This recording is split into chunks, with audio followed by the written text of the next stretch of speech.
Hello. Hello. हाँ sir साहब भगत जी। सत साहिब जी।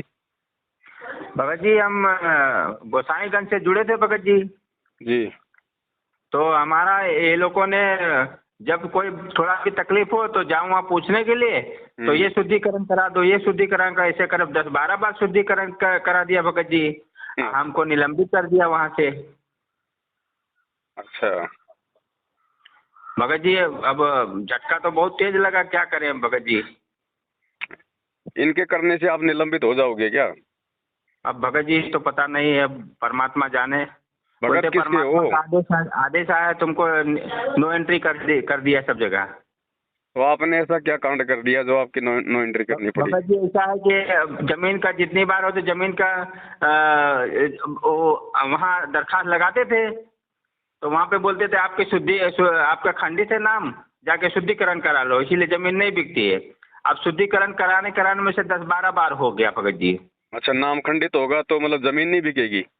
हाँ भगत जी ऐसे अरे बोल नाम के। खंडित होने के बाद तो जमीन क्या बाल बच्चे बिक जाते हैं भगत जी। हाँ तो क्या बोलते बोले भगत जी कि तुम्हारा नाम खंडित है तो तुम्हारी इसीलिए जमीन नहीं बिक रही है। बताओ, ये तो मूर्ख आदमी है भगत जी। ये तो खाली भक्तों को भक्ति से दूर करते हैं केवल।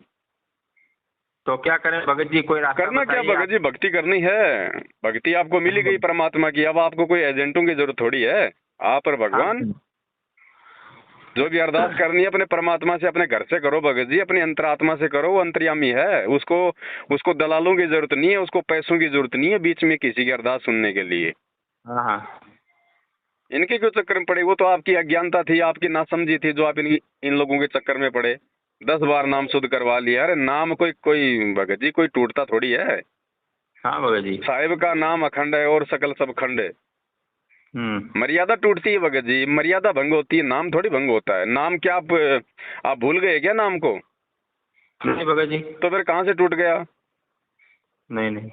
मर्यादा खंडित होती है। मूर्ख बना रहे हैं भगत जी, संगत को लूटने का तरीका है इनको, और क्या है। हाँ भगत जी। खुद अपने कर्म फोड़ रहे हैं, लोगों के कर्म फोड़वा रहे हैं ये। हाँ कुछ नहीं, इनका चक्कर छोड़ो। अब आपको समझ में आ गई है, झटका आपको परमात्मा ने दिया है इनके जाल से बाहर निकालने के लिए। भगत जी हाँ जी। अब मेरे को बोलते हैं किताब पुस्तक बेचो, पुस्तक सेवा करो। हम कहा भगत जी ये मेरे से नहीं हो पाएगा, ये तो मेरे पास गाड़ी वाड़ी है नहीं। अब गाड़ी भी चलेगी भगत जी। सब कुछ भगत जी चला गाड़ी जाता। चलेगी। ये तो समय रहते आपको मालिक ने झटका दे दिया, नहीं तो आपका सब कुछ चला जाता। हाथ टूट गया भगत जी, गाड़ी भी चली गई और ठेका भी चला गया, तो बहुत बहुत बहुत नुकसान होने लगा एकदम भगत जी। अब ठीक है, अगर आपके समझ में आ गई है भगत जी, इनका साथ छोड़ो, अपनी भक्ति अपने हिसाब से करो घर बैठ के। परमात्मा आपके घर पे भी है। हाँ अगर इन भगत जी। दुकानों पे भगवान बैठा तो क्या आपके घर पे नहीं हो सकता क्या? है भगत जी, वो परमात्मा तेरे की थोड़ी सब भगत के तो जगह है। साथ में रहता भगवान। हाँ भगत जी। ये कौन होते नाम शुद्ध करने वाले? जब ये नाम किसी को दे नहीं सकते, इनको नाम देने का अधिकार नहीं है, तो इनको शुद्ध करने का अधिकार किसने दे दिया? मन हाँ, मर्जी के ठेकेदार हैं। बोले परमात्मा का आदेश आया तुमको निलंबित कर दिया। हमका परमात्मा का आदेश, परमात्मा जब गले लगाया तो हमका निलंबित कैसे करेंगे? हमको या तो बुलाना नहीं था परमात्मा को। भाई परमात्मा जोड़ने आता है कि तोड़ने आता है? हाँ तो यही बात भी, हमका ऐसे परमात्मा कैसे मेरे को निकाल देंगे घर से? मैं परमात्मा का सब कुछ छोड़ दिया, अब मैं जात बिरादरी वाले जब से झगड़ा कर लिया, अब मेरे को तुम लोग बीच रास्ते में छोड़ दिए, मैं कहाँ जाऊँ बताओ? मैं सबसे मारा मारी करके झगड़ा करके और घर बार सब छोड़ दिया, अब मैं कहाँ जाऊँ? रास्ता छोड़। बोले अब कुछ नहीं कर सकते हम। जी ये भक्ति ज्ञान आधार की है, किसी के चक्करों में मत पड़ो। साथ संगति से जुड़ जाओ, वीडियो साथ संगति के देखते रहो, समझ में आवे उस हिसाब से अपना काम करो। बाकी हर चीज के लिए परमात्मा ने सत्संग दे रखा है, ज्ञान दे रखा है भगत जी। ठीक ठीक भगत जी। किसी के गुलाम मत बनो, गुलाम केवल अपने गुरु जी के और उनके ज्ञान के बनो। ठीक ठीक भगत जी। बाकी लोग आप जैसे भाई बहनों को निमित्त बना के अपना अपना पेट भर रहे हैं भगत जी। ये तो पंडित है, ये कलयुग के राक्षस जो गुरु जी कहते हैं ना, हाँ भगत जी। ये वो कलयुग के राक्षस है भगत जी। ये कोऑर्डिनेटर, ये नामदान केंद्र वाले, ये सब लोग हाँ हाँ भगत जी। हाँ सही धोखाधड़ी हाँ, सही। करके, झूठ करके, ठगी करके अपना पेट भर रहे हैं भगत जी। ये संपत्तियां बना रहे हैं ये लोग। हाँ भगत ये जी। हैं वास्तव में वो कलयुग के राक्षस, जिनके बारे में गुरुजी कहते हैं कि सतयुग में जो ब्राह्मण थे वो कलयुग में राक्षस होंगे। पराये लोगों को ठगना, झूठ बोलना, उल्टे सीधे जो है काम करवाना। तो ये देखो रक्तदान, देह दान, कभी बीजेपी, कभी कांग्रेस, कभी हाँ हाँ भक्तों को सही धरने में, मान गए। रैलियों में, कभी ये बात गरीबदास जी का मान गए। बहुत दिवस है। हम ये हैं तो वो बोले रक्तदान तो हमका वास्तविक भैया राक्षस। भगत भगत जी, हम्म। हमको बोले रक्तदान कर दो, हम कहा हमारे शरीर में रखते नहीं है तो दान कहाँ से कर दें। हकीकत बता, हम कहा ऐसे हमारी तो ऐसे तबीयत खराब रहती है, हम कहा तो रखते नहीं है तो दान कहाँ से कर देंगे, परमात्मा मुझे रक्त बनाएंगे तो दान करेंगे। इनको बोलो भैया तुम हमारे पूरे परिवार को गोद ले लो, तुम्हें जो भी लेना तुम लेते रहना, हमें तो 2 टाइम का खाना देते रहो। मैं वो बहुत परेशान थे, कल ऐसा बात बोल दिया ना, बड़ा तेज गुस्सा लगा था भगत जी। तो मैं सब कुछ तो छोड़ के मन तन मन धर के, और ऐसा भी भगत जी हमारे घर पर गाड़ी नहीं है, गाड़ी ऐसा रहा कि सब भर दिया था तो भी गाड़ी हमसे नहीं गए लोग, तो फटका तो पड़ा ही भगत जी। अब गाड़ी नहीं है तो मैं आश्रम जा नहीं पाता हूँ, तो उसमें मेरा लीटी लगा दिए थे, बोले ये इंसान आता ही नहीं है। तो फिर 6 महीना बाद गया, मिला भाई भक्ति तो हम घर में करते ही हैं, चलो आश्रम में जब मौका मिलेगा चले जाएंगे। और तो हम 3 महीने तो भर्ती ही थे अस्पताल में। उसके बाद गए तो हमारा सब छानबीन करने लगे, ऐसा हो गया, तुम आए क्यों नहीं, रक्षा सूत्र नहीं बांधते थे भगत जी। भगत जी रक्षा सूत्र जो गले में परमात्मा का जो डोरी रहती है पहनते हैं ना, उसको भी नहीं बदल के दे रहे थे। आप बदलो ना, परमात्मा ने बोल तो रखा भगत जी, सत्संग सुनो, आप अपना चरणामृत भी आप बढ़ा सकते हो, डोरी भी आप रक्षा सूत्र भी बढ़ा सकते हो, मार्केट से और ले आओ और उससे उसको टच करवा दो जो आपके पास में है ऑलरेडी, वो मालिक के शब्द शक्ति से हो जाता है पूरा। वो गुरुदेव ने बोल रखा है, प्रसाद है, मार्केट से और ले आओ, आपके घर पे जो बचा है वो उसमें मिला दो थोड़ा सा, वो सारा ही प्रसाद बन जाएगा। अच्छा भगत जी, चरणामृत का जो अमृत जल दिया है भगत जी, हाँ, उसको कैसे बढ़ाते रहे कि फिर मिल जाता उसमें है? जब उसमें थोड़ा सा उसमें बच जाए ना 1 ढक्कन, हाँ जी भगत जी, उसको सादा जल से और भर दो। अच्छा भगत जी, ये सारी विधि परमात्मा ने बता रखी है भगत जी। भगत जी हम इतना पढ़े तो नहीं है, मगर पढ़ने की जरूरत कहाँ भगत जी, ये तो सत्संग सुनने की जरूरत है। इस भक्ति मार्ग में पढ़ाई की नहीं भगत जी, सत्संग सुनने की जरूरत है। ऐसा है भगत जी, हमको किसी ने बताया नहीं भगत जी। कोई बात नहीं, अब पता चल गया है ना। नहीं, जैसे कोई एक दूसरे को बताते हैं कि पुस्तक देते हैं, तो हम तो मोबाइल में देख के हमने दीक्षा लिया है भगत जी।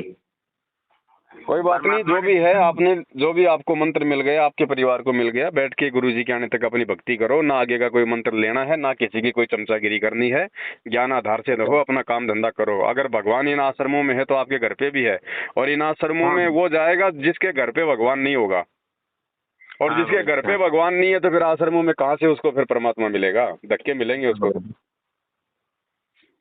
क्या कबीर सुनो भाई साधो, मैं तो हूँ विश्वास में। ये थोड़ी कहा कि मैं इन आश्रमों में मैंने पत्थरों में बैठा हूँ।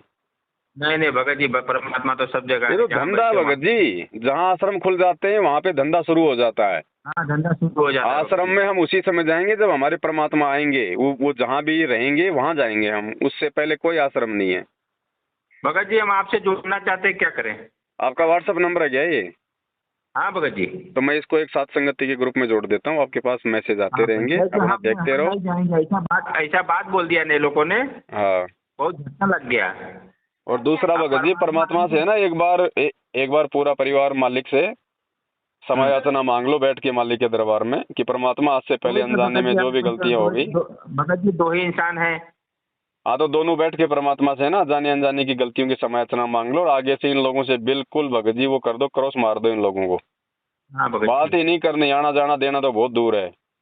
बात ही नहीं करनी, भक्ति करनी है, भक्ति से भला होगा। क्या कहा परमात्मा ने, सुमरण से भला होएगा, नात्र भला ना होए। नात्र में सारी चीज आ जाती है, ये धरने रैलियां प्रदर्शन रक्तदान दे दान उल्टे सीधे कर्म कुकर्म, इनसे कोई भला नहीं होगा। ना ये हमारे मार्ग में है, ना परमात्मा ने कभी ये करवाई अपने भक्तों से 28 साल में। ये तो काल करवा रहा भगत जी अब, क्योंकि परीक्षा का समय है, तो मर्यादा तोड़वाएगा भक्तों की, तरह तरह के कुकर्म करवा के। तो संभलो भगत जी, इनके जाल से बाहर निकलो। इसीलिए हमें गुरुदेव ने इतना अच्छा ज्ञान दिया है, और जो ज्ञान को आधार नहीं बनाता ना वही फंसता है इनके। जब तक इनकी हाँ हाँ करो तब तक तो आप इनके साथ में रहो, और जिस दिन आपको लगे कि ये गलत है आप उनका बहिष्कार करो या आप उनसे सवाल जवाब करो, तो कह देंगे तू गुरुद्रोही हो गया, तेरा पीला पर्चा निकलवा देंगे। कल सवाल जवाब किया तो जवाब ही नहीं दे पा भगत जी। हम क्या जवाब देंगे भगत जी? इनको खुद को ज्ञान नहीं है, जवाब क्या देंगे भगत जी? इनके पास जब भी मैं आश्रम में अर्जी लगाता, दरखास्त लगाता था, मैं 2 ही चीज की दरखास्त लगा के, भगत जी मैं बे औलाद हूँ, परमात्मा से आदेश लगा दीजिए कि मुझे कोई एक औलाद हो जाए, मेरी जमीन बिक जाए। 2 ही अर्जी आज तक लगाया हूँ, कोई काम हुआ नहीं। अब तो भगत जी देखो, अभी आपको कितने दिन हुए नाम लिए हुए? 2 साल हुआ भगत जी। 2 साल में तो भगत जी बहुत कुछ समझ में आ जानी चाहिए। जिसको बच्चा नहीं है ना, हाँ भगत जी। वो तो परमात्मा ने मतलब विशेष आत्मा बताई है, उसके तो मोक्ष में कोई संशय नहीं है। हाँ भगत जी। और बच्चा हो गया तो फिर भगत जी संस्कार जुड़ जाएंगे। कल को फिर हाँ वो पुत्र वधू आएगी, पता नहीं कैसी आएगी कैसी नहीं आएगी, भक्ति में वादा करेगी, फिर आपके पोते पोतियां हो जाएंगे, फिर आपकी उनके अंदर मोह ममता हो जाएगी, 20 प्रकार के खर्चे लेना देना, भगत जी उलझ के रह जाओगे। ये बच्चे नहीं हो रहे ना, ये परमात्मा की विशेष मेहर है आपके ऊपर। आपने तो निकलना है यहाँ से, आपने कौन सा अपना वंश चला के जाना है। वर्ष तो यहाँ पे रावण का नहीं रह पाया, जिसके 1 लाख बेटा बेटी थे। आप 1-2 परमात्मा से ले भी लोगे तो कौन सा यहाँ पे भगत जी धरती पे रेलगाड़ी चला दोगे। हाँ हाँ और देना होगा तो भगवान दे देगा भगत जी, मांगने की जरूरत थोड़ी होती है। भगवान मिलने के बाद तो उनसे भक्ति और मर्यादा मांगनी चाहिए, बच्चे थोड़ी हाँ, मांगने चाहिए। बच्चे तो टेंशन है, आप तो टेंशन मांग रहे हो भगवान से। अरे बच्चा होगा, बच्चे होंगे तो आपके खर्चे बढ़ेंगे नहीं बढ़ेंगे, कल को बीमार हो गया, कोई एक्सीडेंट हो गया तो टेंशन बढ़ेगी कि नहीं बढ़ेगी। भगवान से भक्ति मांगो भगत जी, भक्ति से सब कुछ मिलेगा फिर। हाँ फिर भक्ति से सब कुछ मिलेगा। अब आप किसी फैक्ट्री में काम करने जाओ और उसको कहो साहब मेरे को एसी दे दो, एसी दे दो, नहीं देगा। आप अपना काम करो, फिर आपको तनख्वाह मिलेगी, उस तनख्वाह से लेके आ जाना। ठीक ठीक। तो भगवान की भक्ति करो, भक्ति से आपके अंदर परमात्मा जो है जागृति देगा, और भक्ति से फिर जो भी आपकी मन में इच्छा होगी परमात्मा उसको पूरी करेगा। ठीक ठीक भगत जी। ऐसे नहीं देगा भगत जी, फिर तो हम लोग मतलब भिखारी बन गए फिर हम तो। हाँ भगत जी। अरे भगवान फिर ऐसा थोड़ी कि भगवान मिल गया तो बस मांगते रहो मांगते रहो। भगवान मिल गया तो फिर हमारे को उनसे भक्ति मांगनी चाहिए। भक्ति दान मोहि दीजियो, देवन के देवा हो, जन्म पाया भूलू नहीं करहूं पद सेवा हो।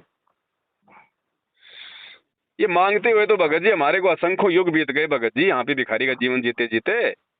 आज से पहले इन देव देवताओं से मांगा तो करते थे, और क्या करते थे और क्या थे ये, और ये कुछ दे भी नहीं सकते थे। नहीं दे सकते। अब भगवान मिल गए, उनसे भक्ति मांगो, भक्ति से फिर जो मर्जी आपको मिलेगा भगत जी। बेटा क्या पता नहीं। अब वही बात है भगत जी, मालिक के तो हाथ में है भगत जी। जब वो सूरी को 12-12 और कुतिया को 6-6 दे सकता है तो अपने भक्तों को नहीं देगा क्या? हाँ देगा देगा। अगर भगत के हित में होगा तो देगा।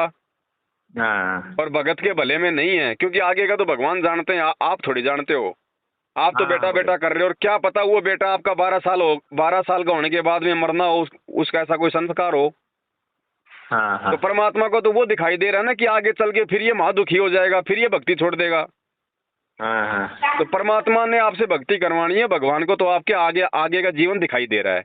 तो परमात्मा के अगर हम ऑपरेशन में आ गए हैं, हॉस्पिटल में आ गए, तो उसी के अनुसार ऑपरेशन होने दो भगत जी। बीच में अपनी टांग मत वो करो। ठीक ठीक भगत जी। आप भक्ति करो। ठीक ठीक ठीक। वो देना होगा तो दे देगा, और नहीं देना होगा चाहे आप कितना ही मांग लो, कितने डॉक्टरों के पास चले जाओ, कितना कुछ कर लो, नहीं मिलेगा। अब जो आपके भले के लिए होगा वो करेगा परमात्मा। हाँ भगत जी। हाँ विश्वास रखो भगत जी, इन चक्करों में ये कोई अरदास लगवाने की थोड़ी होती है भगत जी। विश्वास तो बहुत है भगत जी, गले तक विश्वास है। बताओ ये आप कह रहे हो कि मैं बच्चे के लिए अरदास कर रहा था कि एक बच्चा दे दो, एक बच्चा दे दो, भगवान तो लाइन लगा दे भगत जी। भगत जी ऐसा है ना कि हमारे टट्टी के रास्ते खून गिर रहा था भगत जी। तो मोबाइल देख रहे थे, पहले तो हम इन्हें दीक्षा नहीं लिए थे, तो मोबाइल देख रहे तो परमात्मा का एक फोटो देखा, वो आरती कर रहे थे। मैं बोला ये कौन है, इतना बड़ा लंबा चौड़ा है और अच्छा आरती गा रहा है। तो मेरे को बहुत दिल में जैसे एकदम भाला मार दिया कोई। तो मैं बोला भगत जी इसकी आरती मैं करूंगा, चाहे कोई भी हो, परमात्मा हो, भगवान है, गुरु कोई भी तो होगा। अच्छी आरती मेरे को भी लगे, बस 2 अगरबत्ती ले ला के और कड़वा तेल दीपक में डाल के बस 5 दिन आरती सुना भगत जी। 6ठे दिन परमात्मा के खड़े हो गए, बोले बेटा क्या तकलीफ है? मैं कहा आप हो कौन? तो बोले तुमने मेरे को याद किया इसलिए मैं आया। तो मैं बोला परमात्मा देखो ये मेरे को बहुत परेशान कर रहा है। जैसे आवाज मारो जैसे लंगोट वाला पहलवान खड़ा हो गया। बोले क्यों परेशान कर रहा है इसको? बोले आज के बाद आना नहीं, इसको परेशान करना नहीं। तो मेरे पे माथे पे हाथ फेरे, बोले कि आज से सब तेरा दुख खत्म। तो इतना बोल के चले गए। तो उसको बोले क्या देगा कि सब कुछ देगा कि नहीं देगा? तो बोले मैं पैसा दे सकता हूँ मगर औलाद नहीं दे सकता। बोले जा मैं दूंगा औलाद, ये मेरा काम है, तेरा काम नहीं है। बस उतने वो दिन और आज का दिन भगत जी, विश्वास कहाँ से टूटेगा मेरा? तो भगत जी जब आपको गुरुजी बोल गए थे ये बात, आके प्रकट होके बोल गए आपको कि औलाद में दूंगा, फिर आप भगत जी आप इन 2 कोडी के इन कोऑर्डिनेटरों से आप जी अरदास कर रहे हो? क्या करें हम? अब ये लोग बोल रहे थे कि परमात्मा का जेल से भी आदेश आता है, तो मैं बोला परमात्मा सुन ही लेंगे वहाँ। और ये सत्संग क्या फिर है? सत्संग उनका आदेश नहीं है क्या? भगत जी हमसे बोले कि जेल से हर इतवार सोमवार को परमात्मा का वीडियो कॉलिंग से बात होती है। अरे भगत जी आज तो चलो गुरुजी हैं, कल को गुरुजी भी जाएंगे ना? हाँ भगत जी। फिर कहाँ से लाओगे वीडियो कॉलिंग, फिर कहाँ से आदेश लाओगे भाई? क्या भक्ति छोड़ दोगे फिर आदेश नहीं आएंगे तो? नहीं नहीं नहीं। या फिर ये भक्ति नहीं चलेगी? अरे उनका सत्संग ही उनका वीडियो कॉल है सबसे बड़ा। यही तो परीक्षा चल रही है। ये हिसार जेल से आने वाली ऑडियो वीडियो के चक्कर में पड़ने वाले तो मर रहे हैं भगत जी। यही तो भगवान और भक्ति से दूर होते जा रहे हैं। जिनको गुरुजी के 4-4 घंटे के सत्संग रूपी ऑडियो वीडियो पे विश्वास नहीं है, वो 5-5 मिनट के ऑडियो वीडियो देख के वो भक्ति करेंगे क्या? नहीं नहीं। वो थोड़े बहुत दिन ही टिकेंगे वहां पे भगत जी। हाँ भगत जी। भक्ति ज्ञान आधार की है। ये अगर 2-2 मिनट के वीडियो से अगर भगवान ने अगर संगत को आगे चलाना होता ना, तो 27 साल से रातों को जाग के 4-4 घंटे 7-7 घंटे ये सत्संग नहीं करता भगवान। हाँ भगत जी। फिर तो 2 बात कहनी थी, बस 2 बात का 2 मिनट का वीडियो निकाल देते, ये करो और वो करो, बस जाओ अपने घर पे। भक्ति ऐसे नहीं चलती भगत जी। हाँ भगत जी। ज्ञान को आधार बनाओ, सत्संग सुनो परमात्मा के। ठीक ठीक भगत जी। और जो मंत्र मिला हुआ उसका अपना जाप करो मर्यादा में रह के। ठीक भगत जी। जब गुरुजी आपको खुद आके बोल गए तो भगत जी फिर विश्वास करो और मतलब सब्र करो। देगा ये तो भगवान है जिसने पूरी दुनिया भगत जी पैदा कर रखी है। हाँ भगत जी। हर 9 महीने में एक बच्चा ये एक रोबोट पैदा कर देता है, आपको नहीं दे सकता क्या? हाँ हाँ भगत जी। देगा जब ठीक का समय आएगा तब देगा भगत जी। अपनी कोई अच्छी आत्मा भेजेगा, कोई मिनी सतलोक से। अब आप जल्दबाजी करोगे तो कोई और आत्मा भेज देगा जो आपके संस्कार में थी, और वो क्या पता आगे चल के आपको दुखी करे, आपको परेशान करे, तो उसमें मजा आएगा क्या? फिर आप रहोगे परमात्मा के आगे कि मालिक बड़ी मुश्किल से तो आपने एक बच्चा दिया और ये भी हमारे तो जी का जंजाल बन गया। फिर वो रोना धोना। तो भगवान पे विश्वास करो, वो जो देगा वो ठीक के समय पे देगा और सोच समझ के सही आत्मा देगा। और नहीं देगा तो और भी अच्छा भगत जी, ना दे तो और भी अच्छा। जिनके बेटा बेटी हैं उनसे पूछ लो जाके एक बार। वो भी रो रहे हैं। तो फिर ये तो बूर के लड्डू है भगत जी। खाया तो पछताया और ना खाया तो पछताया। तो थोड़ा विश्वास करो, सब्र करो, भगवान जो करेगा समय आने पे करेगा। आप तो अपनी भक्ति पे ध्यान दो, इन चीजों पे ध्यान मत दो बेटा बेटी पे। ये तो लाखों जन्म हो गए हमारे को पैदा कर करके छोड़ते हुए। जब सुअर का जन्म था, जब 12-12 नहीं पैदा किया करते थे क्या ये किसी जन्म में? हाँ भगत जी। तो भगत जी अब छोड़ो इन चीजों की उम्मीद है। भगत जी ये तो बात मानेंगे, परमात्मा का दया तो ही है। मेरे जितने जन्म हुआ है भगत जी, भगत जी जितने जन्म सबके दर्शन हुए परमात्मा साथ में। हाँ तो अच्छी बात है ये तो। जितने भी जन्म हुए हैं इतने जन्म को परमात्मा दिखा चुके हैं। उद्धार भी बताए, बोले बेटा भक्ति करो, इसी में तुम्हारा सब कल्याण होगा, कटेगा सब दुख। हाँ तो आप साथ संगति से जोड़ो तब कल्याण होगा, नहीं इनके पीछे लगे रहोगे ना तो ये तो आपकी एक दिन आपके साथ में ऐसा कर करके आपके पीले पर्चे निकाल के आपको भक्ति से दूर कर देंगे। दूर कर दिए भगत जी। दूर तो कहाँ कर दिए, दूर तो करने वाले थे। परमात्मा ने दास से बात करवा के आपको संभाल लिया एक बार, अगर आप संभालना चाहोगे तो। हाँ भगत जी। अगर ये साथ संगति नहीं होती तो आप क्या करते बताओ? घर बैठ के भक्ति आप कर नहीं पाते अकेले। उधर से आपको मन में हमेशा ये रहता कि यार गुरुजी ने मेरा पीला पर्चा क्यों निकाल दिया, गुरुजी ने मेरा पीला पर्चा क्यों निकाल दिया, जबकि गुरुजी का कोई लेना देना नहीं है इन पीले पर्चों से। नहीं, ये लोग का नाम, ये कोऑर्डिनेटर लोग का काम है सब। अरे जेल में कोई कंप्यूटर, कोई प्रिंटिंग मशीन खोल रखी है क्या गुरुजी के लिए? नहीं भगत। तो फिर ये तो कोई भी टाइप कर दो मोबाइल में, कंप्यूटर में पीला पर्चा तो। हाँ। ये तो मन मर्जी का काम है भगत जी, इनकी दादागिरी चल रही है इनकी। हाँ दादागिरी तो चल ही रही है। तो समझो भगत जी, आप समझो इन चीजों को। आप कोई बालक नहीं हो। साथ संगति से जुड़ जाओ। आपका नंबर मैं व्हाट्सएप पे जोड़ देता हूँ, मैसेज आते रहेंगे। अपनी भक्ति करो, ज्ञान आधार से करो। ठीक भगत जी, ठीक। हाँ, सत साहिब। सत साहिब, सत साहिब।